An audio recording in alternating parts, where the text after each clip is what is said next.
Sucre lent, sucre rapide, non, ça ne veut rien dire. Bullshit, mauvaise appellation. Regardons ensemble. Déjà, d'où vient cette classification? Au début, on a deux grandes catégories de sucre. On a des sucres qu'on appelle des sucres lents et des sucres qu'on appelle des sucres rapides. Et l'idée derrière, c'est que lorsqu'on parle de sucre lent, c'est un sucre qui va faire monter tout doucement la glycémie. Par contre, les sucres rapides, donc, vont faire monter très vite la glycémie, le taux de sucre dans le sang. Et comme exemple, on peut parler par exemple du pain, du riz, etc. Du pain, de riz. Et lorsqu'on parle de sucre rapide, on peut prendre l'exemple des fruits qui nous apportent des fructoses, les fruits, les laits, etc.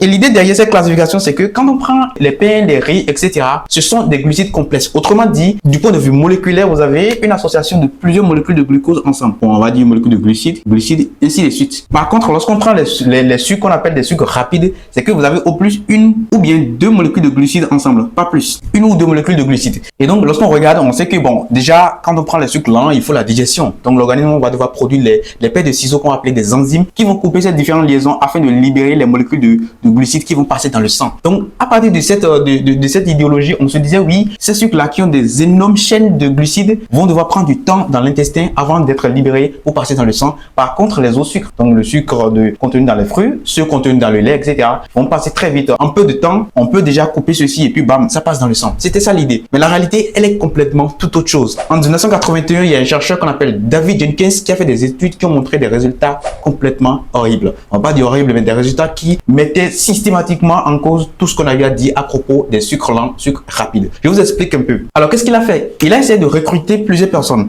et on a mesuré le taux de sucre dans le sang, la glycémie, à des intervalles de temps réguliers après la consommation de chaque aliment. Qu'est-ce que ça veut dire? On va leur donner du pain ou du riz qu'on appelait des sucres lents. Également, on va leur donner les fruits, les laits, etc.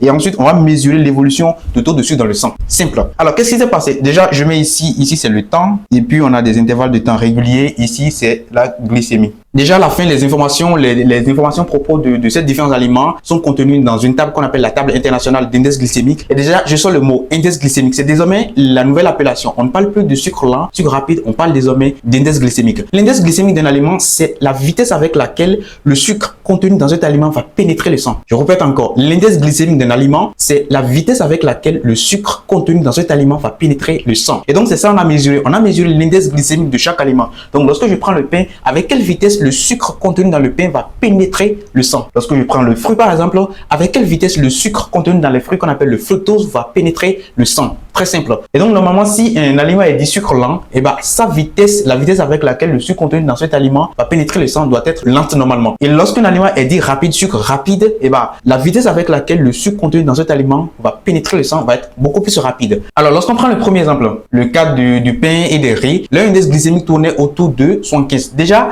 l'aliment de référence était le glucose. Le glucose, lui, son index glycémique, c'est 100. C'est le plafond, en fait. Donc, on met ici le glucose. Son index glycémique, c'est le 100. On ne peut plus avoir un aliment qui va dépasser le glucose en matière d'index glycémique. Non, c'est le plafond, c'est 100. Et donc, le pain, le riz, leur index glycémique tournait autour de 75. Donc, on va mettre quelque chose comme ça. Donc, je mets ici le pain ou le riz. Leur index glycémique tournait autour de 75. Alors, abordons à présent les sucres rapides. Lorsqu'on a mesuré l'index glycémique du sucre contenu dans les fruits qu'on appelle le fructose, ça tourne autour de 15 à 25. Disons à peu près 20. Donc, ça va être naturellement bas ici. Donc, je mets ici les fruits. Je mets ici fruits. Et donc, l'index glycémique, je mets 20 en moyenne. Et enfin, l'index glycémique du lait. Le sucre contenu dans le lait, on l'appelle le lactose. C'est une molécule de glucose et une molécule de lactose. Son index glycémique, ça tournait autour de 20, 30. Donc, à peu près 25. Ça dépasse donc celui des fruits. On va mettre ici. Ça, c'est l'index glycémique du lait qui nous apporte du lactose. Ça tourne autour de 25. On va mettre 25. Et donc, la vitesse avec laquelle le sucre contenu dans les fruits, dans les laits, pénètre dans le sang, et ben, c'est désormais inférieur à celle de ceux contenus dans le pain, dans le riz, etc., qui normalement sont appelés des sucres lents. En résumé, on parle désormais d'index glycémique et non de sucre lent, sucre rapide, parce qu'il y a des aliments qu'on appelle des sucres lents qui font très vite monter la glycémie. Par contre, il y a d'autres qui sont appelés des sucres rapides mais qui font moins augmenter cette glycémie. Très simple. Et lorsqu'on parle des éléments qui font monter donc cette glycémie, il y a par exemple la nature du sucre, il y a également la présence ou non de fibres. C'est pour ça qu'on a toujours recommandé de consommer les fruits en entier plutôt que les jus. Parce que lorsque vous consommez le fruit en entier, il y a des fibres dedans. Déjà en moyenne, de façon globale, lorsque vous prenez les fruits, vous avez 90% d'eau en moyenne. Et puis le reste, c'est des fibres et tout ce qui va avec. Donc lorsque vous prenez le fruit en entier, vous avez beaucoup d'eau, vous allez consommer peu de sucre pour cette fois-ci. Et surtout, vous avez les fibres qui vont ralentir la vitesse avec laquelle ce sucre va pénétrer le sang. Très important.